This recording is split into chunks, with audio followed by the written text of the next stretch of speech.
after you studied with her and learned all the Reiki, like, have you had paranormal experiences? And if so, did you approach them differently after learning all about this?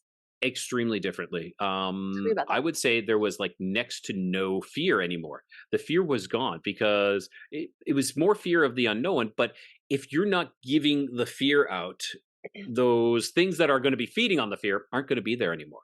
And it's really noticeable. Like one experience was I was working in the house of my in my basement, and there was a man working behind me who wasn't there. It was the man who had built the house originally. That was my guess on it because he was dressed from the 70s. Like I can completely describe it. He looked like something like Alec Baldwin from Beetlejuice, mixed with the scientist from Stargate. It was kind of like this mixture, and like sandy blonde hair, kind of like long hanging down. He had wire rimmed glasses, like big 1970s glasses on.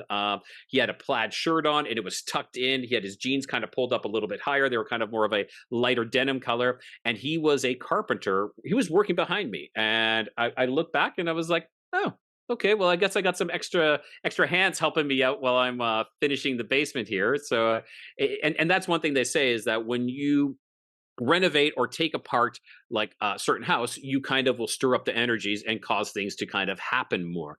And so that was my guess was, well, I guess he's back working again. And that though I call more of a residual haunting. And I don't mean I don't like using the word haunting because it wasn't really haunting, but it was residual means like their energy is still left there from the work that they have done. It wasn't like that he was actually there. But So yeah. so that's actually exactly what I was just gonna ask you, like, what's your take on ghosts? Like, are they just souls that didn't walk towards the light because they don't know that they're dead yet, and they're kinda stuck here for a period until they figure it out? Or are they echoes of something or residual, like you said? Or is it all the above and other things? It's all the above. Okay. Yes, it is exactly all the above. So if you're at a place that requires a lot of energy, a lot of sometimes it's trauma as well. Like energy can be trauma, it can be good things as well. So perhaps you lived at this house, you love this house, and you just invested so much of your energy into it. Maybe you were building it yourself.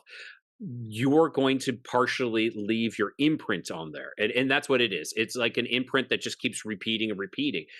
Sometimes it can get be stirred up so that it could be more visible, like this situation was, or other times it can be just this continual ghostly figure walking down the hallway, and that's all it is. It isn't actually the ghost, it's just this energy that is just kind of imprinted on this area.